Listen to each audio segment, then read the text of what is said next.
Assalamualaikum dan selamat sejahtera. Selamat datang ke channel YouTube Cikgu Azmi.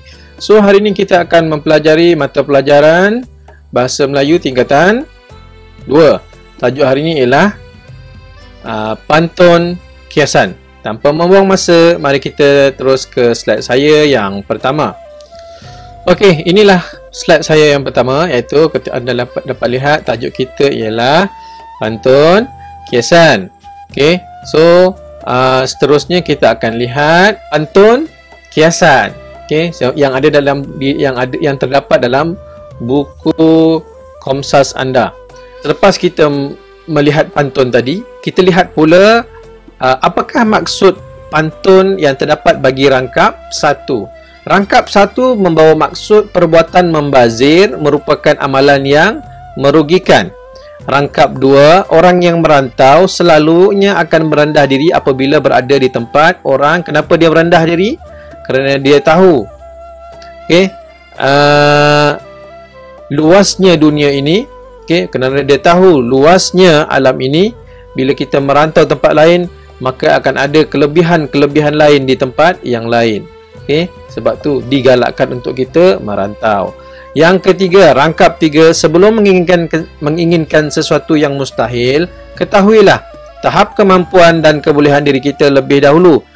Okey, rangkap 4, jangan mengharapkan sesuatu yang belum pasti. Rangkap 5, sikap seseorang yang sombong akan kebolehan diri serta memandang rendah terhadap orang lain. Rangkap 6, jangan suka membesar-besarkan kejayaan yang tidak seberapa. Okey, baru menang catur piala kelas, kan rendah je dia punya kejayaan, bukannya awak menang peringkat daerah, negeri dan sebagainya. Seterusnya, rangkap ke-7, pendirian manusia sering berubah-ubah. Okey, rangkap 8, perasaan marah akan segera hilang dengan adanya nilai kesabaran dalam diri. Rangkap ke-9, orang yang merantau akhirnya akan kembali ke tempat asalnya semula. Rangkap 10, setiap perkara yang berlaku dan diperkatakan orang tentu ada sebabnya. Rangkap 11, menginginkan sesuatu yang besar tetapi tidak mempunyai keupayaan. Rangkap 12, jika pengetahuan hanya sedikit, janganlah hendak melawan orang yang lebih banyak pengetahuannya. Rangkap 13, sudah bersiap sedia untuk mengecap hasil yang belum lagi diperoleh. Rangkap 14, sedangkan waktu mula sudah malas, apatah lagi waktu tua. Okey, sedangkan waktu muda sudah malas, apatah lagi waktu tua. Sedangkan waktu makmur tidak senang, apatah lagi waktu susah. Rangkap 15, seseorang yang inginkan sesuatu di luar kemampuannya. Rangkap 16, orang yang melakukan dosa tetapi sudah terlambat untuk bertaubat. Rangkap ke-17, orang yang mempunyai paras rupa yang elok tetapi tidak berbudi bahasa. Okey, daripada pantun tadi, saya tak letak dalam sini, di bawahnya saya tidak meletakkan pantun kemudian maksud di bawahnya. Okay, anda boleh lihat semula selepas ini nota yang telah saya berikan ini, okay, untuk melihat kesinambungan antara pantun dan juga maksudnya. Okey, apakah tema bagi pantun kiasan ini? Okay, temanya ialah sindiran terhadap segelintir anggota masyarakat yang mengamalkan sikap negatif sehingga menjejaskan kehidupan sendiri dan orang lain. Ni orang dia sibuk jaga tepi kain orang. Okey, hal diri sendiri dia lupa nak jaga. Itu sebabnya kita sebagai manusia perlu sentiasa berfikiran positif, bersikap positif. Okey, persoalan yang terdapat, okey, dalam pantun kiasan. Yang pertama, sikap membazir sangat tidak digalakkan dalam kalangan masyarakat. Okey, bukan dalam masyarakat je, dalam agama sekalipun kita tidak digalakkan untuk membazir. Yang kedua, sikap rendah diri dalam kalangan perantau apabila berada di tempat orang. Okey, jangan bawa, andai kata kita seseorang yang mempunyai kelebihan di tempat kita, bila kita pergi tempat orang, lebih baik kita merendah diri. Jangan tunjuk kelebihan kita Okey. Kerana kita tidak tahu kelebihan orang yang berada di tempat di luar sana. Okey. Kemudian sifat segelintir manusia yang mengharapkan sesuatu di luar kemampuan diri. Okey. Ukur baju di badan sendiri. Anda nak buat sesuatu, okey, anda nak mengharapkan sesuatu, lihat semula diri kamu, keadaan diri kamu. Okey, jangan contoh anda nak membeli kereta. Okey, contoh anda nak membeli kereta tapi anda tidak mempunyai pekerjaan. Boleh ke? Sudah tentu tidak boleh. Sebab apa? Itu di luar kemampuan diri sendiri, mengharapkan sesuatu. Okey, yang ketiga, kecelakaan kepada diri sendiri. Okey.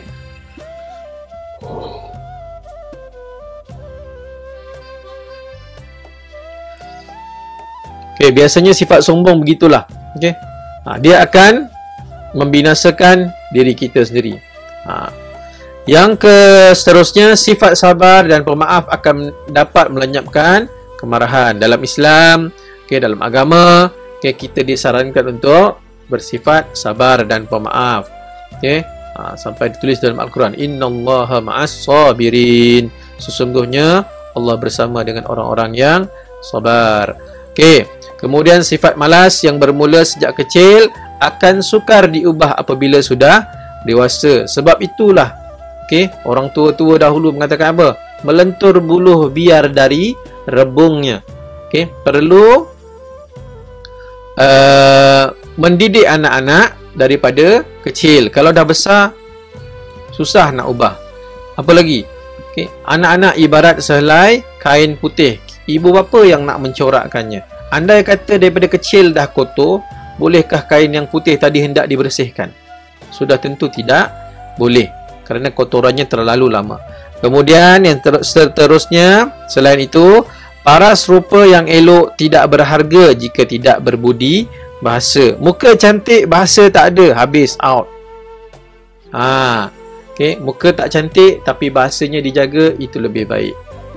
Okay. Tutur kata yang sopan. Okey, maksudnya kat sini tutur kata yang sopan dari segi perbualan awak sehari-hari. Okey. Seterusnya, bentuk ataupun ciri-ciri pantun ini. Okey, apakah bentuk dia? Kalau anda dapat lihat daripada awal sampai akhir pantun tadi, ada 17 rangkap. Okey. Ciri dia ialah 17 rangkap lah. Kalau dia ada 5 rangkap lah. So pantun yang kiasan ini terdiri daripada 17 rangkap pantun. Yang kedua, berisi 4 baris setiap rangkap. Setiap rangkap yang ada 4 baris. Okey, 17 rangkap yang ada tu, satu rangkapnya ada 4 baris. Kemudian ada pembayang dan maksudnya. Pantun mesti ada pembayang, mesti ada maksud. 2 atas pembayang, 2 bawah adalah melambangkan maksudnya. Seterusnya, bilangan kata 3 hingga 5 patah kata sebaris. Okey, bagaimana nak kira? Okey, bilangan katanya 3 hingga 5 patah kata sebaris. Bagaimana kita nak kira? Okey, kita kena kira perkataan dia lah. Seperti yang saya bulatkan, 1, 2, 3, 4. Okey, ada lagi mungkin dalam setiap rangkap. Kita kena kira setiap rangkap untuk kita tahu yang paling sedikit berapa, yang paling banyak berapa. So, justru, okey, bila kita dah kira paling sikit, okey, dan paling banyak berapa, maka kita tahulah bilangan katanya berapa banyak. Okey, dalam sebaris. Paling sikit berapa, paling banyak berapa.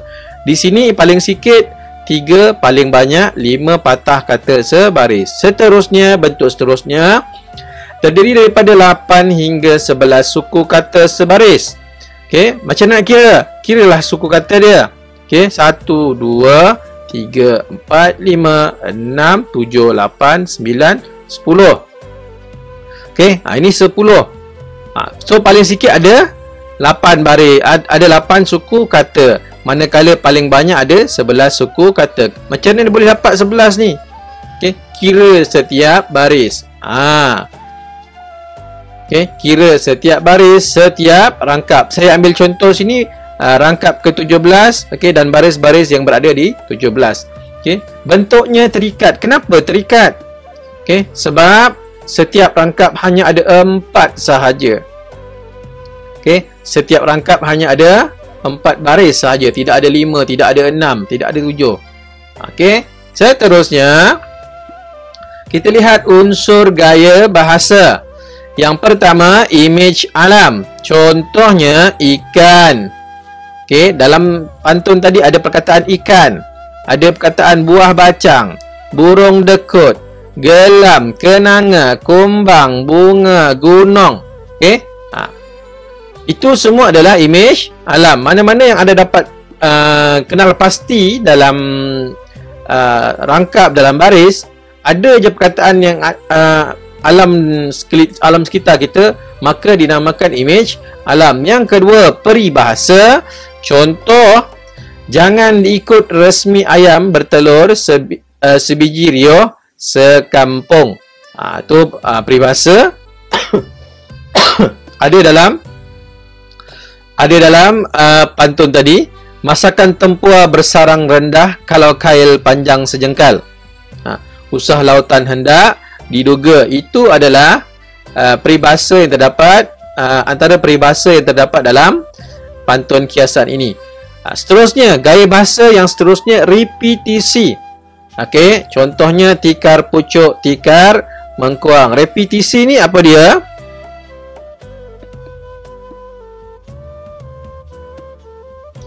Repetisi ni adalah pengulangan kata.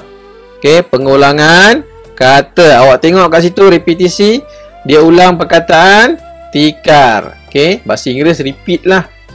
Okey, bahasa Melayu ni kat sini unsur gaya bahasa kita panggil repetisi, tikar, tikar. Okey, dia ulang tikar pucuk, tikar mengkuang. Simili, simili ini perbandingan.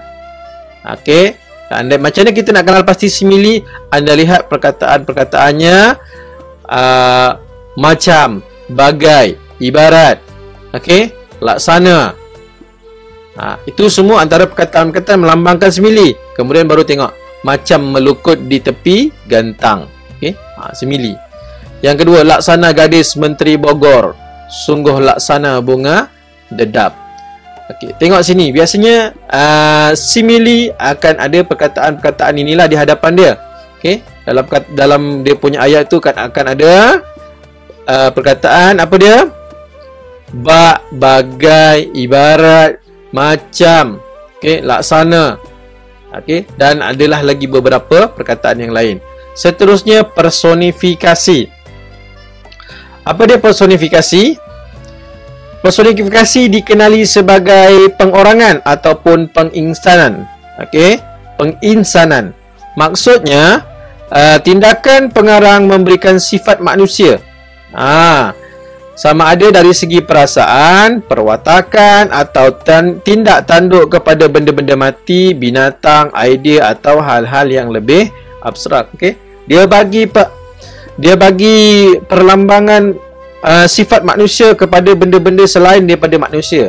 Okey, cuba tengok contoh di situ. Nyawa menangis di pintu kubur. Asonansi. Okey, pengulangan vokal. Okey, asonansi ialah pengulangan vokal. Apa dia? Pengulangan vokal. Tak kisahlah A, E, I, O, U. Okey, mana-mana yang ada dalam baris tu, dalam rangkap itu, anda dapat kenal pasti dia ada pengulangan vokal yang banyak. Itu adalah pengulangan vokal ataupun dinamakan asonansi. Okey, contoh kat sini dia letakkan pengulangan vokal E. Sangkut terendak dekat beranda. Okey, ada berapa tu pengulangan kepada vokal E? Ada 1, 2, 3 dan 4. Okey, iaitu pengulangan vokal E. Seterusnya, aliterasi, iaitu pengulangan konsonan selain daripada A, E, I, O, U. Okey, selain daripada E, I, O, U, okey, itu dinamakan aliterasi, pengulangan konsonan. Tak kisahlah huruf apa sekalipun, yang penting dia bukan A, E, I, O, U. Kalau dia A, E, I, O, U, maka dia adalah asonansi, iaitu pengulangan konsonan. Okey, contoh aliterasi yang pertama, hajat hati nak peluk gunung. Okey, ada dua pengulangan huruf H. Perulangan konsonan H. Itu hajat hati nak peluk gunung. Seterusnya rima akhirnya sama, iaitu ABAB. Dalam Komsas kita buat beginilah supaya awak ada 17 rangkap, takkan kamu nak tulis setiap rangkap tu GU pula, IG banyak. Jadi kalau misal kata semua sama, kita tulis ABAB je. Okay, tak perlu tulis pelbagai. Contoh kat sini GU, yang bawah IG. Jadi kita tulis ABAB. Okey, anda dapat lihat saya dah gariskan. Okey, dah warnakan. Okey. Ini adalah nilai yang kita akan pelajari dalam pantun kiasan yang pertama. Okey, sebelum kita pergi kepada yang pertama, kita lihat dahulu apakah perbezaan nilai dan juga pengajaran. Dari yang paling mudah saya nak berikan pada awak, biasaannya dalam bahasa Melayu ni nilai mesti ada satu perkataan je, tidak lebih. Manakala satu perkataan ataupun dua perkataan. Manakala pengajaran mesti ada perkataan, mestilah, haruslah, perlulah, patutlah. Itu mesti pengajaran. Tapi kalau nilai, mesti biasanya satu perkataan. Contoh kat sini kita lihat yang pertama, jimat cermat. Yang kedua, rendah diri. Yang ketiga, rasional. Yang keempat, keberanian. Yang kelima, kesabaran. Yang keenam, kerajinan. Yang ketujuh, budi bahasa. Yang kelapan, keinsafan. Anda dapat lihat semuanya ada satu je. Kalau nak hurai, kalau tak pandai sangat, jadikan dia pengajaran. Kita mestilah berjimat cermat dalam menguruskan harta benda kita. Nampak? Kita boleh jadikan dia pengajaran daripada nilai. Mari kita lihat pengajaran pula. Bagaimana pengajaran di sini? Kita hendaklah, nampak perkataan tu, mengelakkan diri daripada melakukan pembaziran. Nampak perkataan hendaklah. Yang kedua, kita perlulah merendah diri apabila berada di tempat orang. Nampak perkataan perlulah. Yang kedua, kita perlulah merendah diri apabila berada di tempat orang. Yang ketiga, kita janganlah terlalu mengharapkan perkara yang belum pasti menjadi milik kita. Nampak? Ada lagi, janganlah. Kita mestilah banyak bersabar untuk melenyapkan kemarahan dalam diri. Yang keempat, kita perlulah menghindarkan diri. Yang seterusnya, kita perlulah menghindarkan diri daripada bersikap malas sejak kecil lagi. Okey kelas, itu sahaja pembelajaran kita pada hari ini, di mana kita mempelajari iaitu pantun kiasan, yang mana kita dah saya dah membacakan pantun kepada anda. Yang kedua, kita mempelajari maksud pantun tadi, maksud pantun kiasan. Yang ketiga, kita belajar tema kepada pantun kiasan. Yang keempat, persoalan. Yang kelima, bentuk ataupun ciri-ciri pantun. Yang keenam, unsur gaya bahasa. Yang kelima, nilai. Yang keenam, pengajaran. Sampai sini saja pengajaran dan pembelajaran kita pada hari ini. Kita jumpa lagi pada minggu hadapan. Sebelum berpisah, jangan lupa like dan subscribe channel YouTube Cikgu Azmi. Assalamualaikum warahmatullahi wabarakatuh. Sekian, terima kasih. Jumpa lagi.